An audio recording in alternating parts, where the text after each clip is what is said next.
Kui sina korteri omanikuna otsustad maakleri teenuse kasuks ja soovid, et maakleri teenuse eest maksaks üürile võtja, tuleb maakleril see informatsioon üürikuulutuses selgesõnaliselt välja tuua. Kui üürnik helistab kuulutuse peale, kus see informatsioon on kirjalikult välja toodud, aktsepteerib ta sellega fakti, et vahendustasu maksmine on tema teha.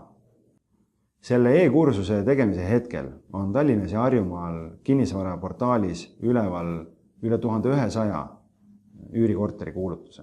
Nendest vaid 170 ehk umbes 10% on tavakasutajate kuulutused, 90% kuulutustest on professionaalsete maaklerite hallata. Miks see nii on? Sinu kui üürileandja number 1 eesmärk on ju see, et leida endale korraliku taustaga maksejõuline üürnik. Tavapärane arusaam, miks kliendid üritavad alguses üürniku leida ise, on see, et nad kardavad seda, et kui üürnik peab maksma maaklerile 1 kuu üürisumma ulatuses vahendustasu, peletab see eemale väga suure hulga korralikke potentsiaalseid üürnikke. Tegelik elu on aga hoopis vastupidine. Kui sa tegeled korteri üürile andmisega ise, siis sinu ukse taha tulevad just need üürnikud, kellel puudub rahaline võimekus maksta maaklerile 1 kuu summa ulatuses vahendustasu.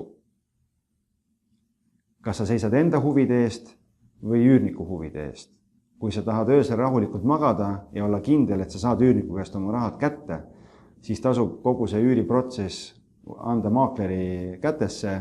Tema teeb väga põhjaliku taustakontrolli, ta jätab isiklikud emotsioonid kõrvale. Tõenäoliselt kõige ohtlikumad üürnikud on need, kes tulevad sinu jutule mesijutuga, neil on kiire, mingid põhjused, miks nad 2 päeva pärast peavad sisse kolima. Professionaalne maakler teab kogu seda tausta ja oskab võimalike ohtudega kursis olla.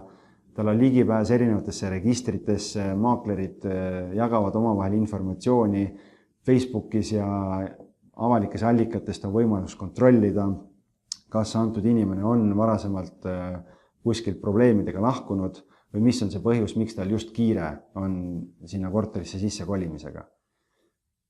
Küsimus on, kas sul endal on igapäevaselt oma pere, töö, hobide kõrvalt aega nii põhjalikult tegeleda kõikide nende erinevate protsessidega, et sa saaksid olla kindel selles, et kui see lõplik valik tehtud saab, siis see on just see üürnik, keda sa endale soovid. Professionaalne maakler vastutab selle eest, et kõik protsessid oleks põhjalikult läbi mõeldud, tal on olemas võlaõigusseadusega kooskõlas olev leping, mis kaitseb mõlema osapoole huve, nii et sinu jaoks on riskid viidud miinimumini, teatavad riskid loomulikult jäävad ka maakleri kasutamisel. Ei saa lõpuni 100% kindel olla, et see inimene, kelle me sulle üürnikuks leiame, on ilus, tore ja hea.